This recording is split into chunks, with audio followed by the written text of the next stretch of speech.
मोहब्बत स्वरूप चैनल में आपका स्वागत है। इस वीडियो में मैं आपको बाबा जी के फरवरी में हुए क्वेश्चन आंसर जो कि कोलकाता में हुए थे वो शॉर्ट में बताने जा रहा हूँ। पत्ते पत्ते विच गुरु दा वासा है, पत्ते पत्ते विच गुरु दा वासा है, इस जिंद दा की परवासा है, इस जिंद दा की परवासा है। पहला सवाल, बाबा जी मेरा भजन सिमरन में मन नहीं लगता। तो बाबा जी ने जवाब दिया, भजन सिमरन असी अपनी लोड़ नूं करना है। कि भजन सिमरन हमें अपनी लोड़ को करना है, ज़रूरत को करना है। हमें खुद मुख्तियार होना है, जब बागडोर अपनी मन को देनी है। हमने हुक्म समझकर बैठना है। बाबा जी कई बार कठोर शब्दों में सत्संग में फरमाते हैं कि भाई 2.5 घंटे ही तो मंगे सन, किते बाल बच्चे जां साइदाद ता नहीं मंग ली थोड़े कोलों। बाबा जी ने इंग्लैंड में भी कहा था कि अब आप क्या चाहते हैं कि बाबा भजन सिमरन भी करें आपके लिए।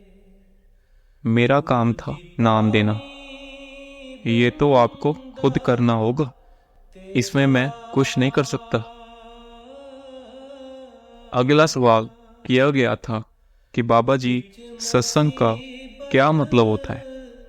बाबा जी ने कहा था, सत्संग का मतलब है सच का संग, जो कि सिर्फ शरीर के अंदर जाकर ही होगा। बाहर तो सिर्फ समझाया जाएगा। बाहर से तो हम प्रेरणा लेकर भजन सिमरन करें ताकि उस मालिक से खुद को जोड़ सकें। और जिस दिन सच का संग हो गया ना, हम बाहर बैठकर प्रश्न नहीं पूछेंगे।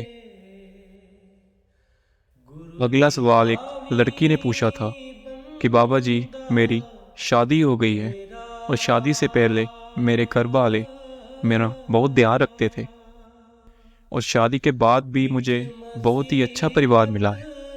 मेरे सास ससुर मुझसे बहुत प्यार करते हैं। आपने मेरी जिंदगी बहुत ही सुंदर बना दी है। तो बाबा जी ने जवाब दिया था, जिस दिन सास ससुर बेटियों को ऐसा प्यार देने लग जाएंगे, उसी दिन मेरी सारी बेटियां खुश हो जाएंगी। फिर लड़की ने कहा था, बाबा जी आप ऐसे ही अपना हाथ मेरे सर पर रखना। तो बाबा जी ने हंसते हुए सर हिला दिया था। अगला सवाल एक लड़की करती है कि बाबा जी मुझे नामदान की बख्शिश करे।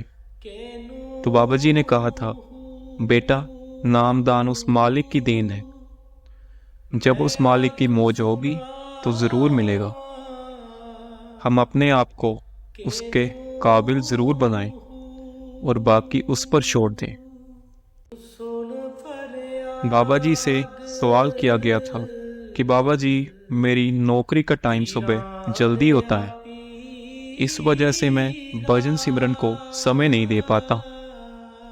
इस कारण मुझे गिल्ट फील होता है, मुझे पछतावा होता है। बाबा जी ने कहा, बेटा आप कोशिश करते रहिए, किसी तरह से थोड़ा समय तो ज़रूर निकालें और कभी भी हार नहीं माननी।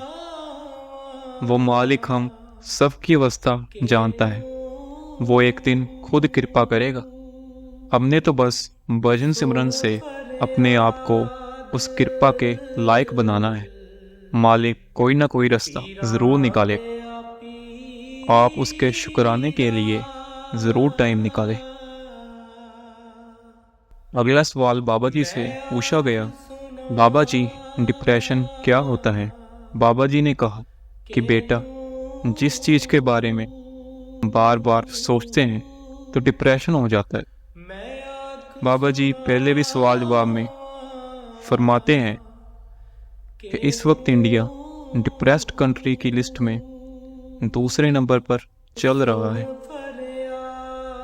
पहले बड़े बड़े परिवार थे, बच्चा अपने माँ बाप से अगर डरता था तो दादी बुआ मासी हुआ करती थी या फिर कोई और बड़ा हुआ करता था। जिससे बच्चा बात कर सकता था। कोई भी प्रॉब्लम ज़िंदगी में इतनी बड़ी नहीं होती, पर हमारा मन ही है जो इसको बड़ा बना देता है। इसलिए हम डिप्रेशन में चले जाते हैं। अब डिप्रेशन है क्या? जब हमारा मन सोच सोच कर इतना थक जाता है तो उसको हम डिप्रेशन कह देते हैं। डॉक्टर भी दवाई जो देता है वो मन को स्लो करने की देता है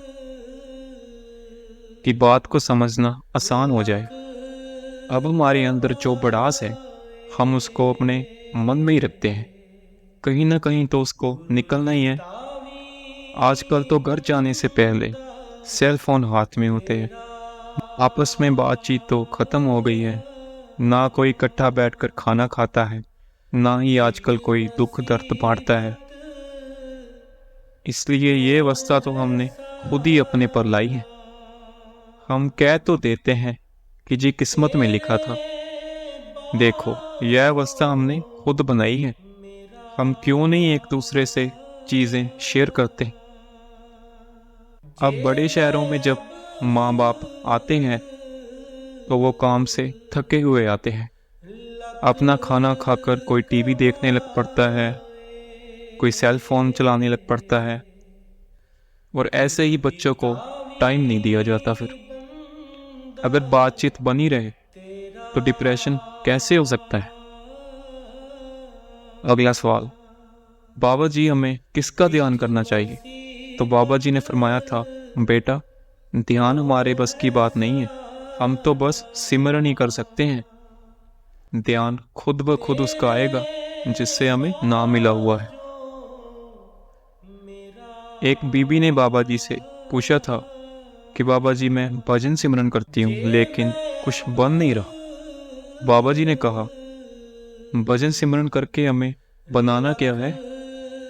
भजन सिमरन में कुछ बनाना हमारे बस में नहीं है। हमें परखों में नहीं पड़ना, बस करते जाओ और बाकी उसकी मौज पर छोड़ दो। हमें क्या पता कितने जन्मों के कर्म हम पर जमा है। बाबा जी ने कहा कि हजूर महाराज जी का हुक्म मानकर बैठना है, ड्यूटी समझनी है। मन लगे ना लगे हुक्म समझ के बैठना है।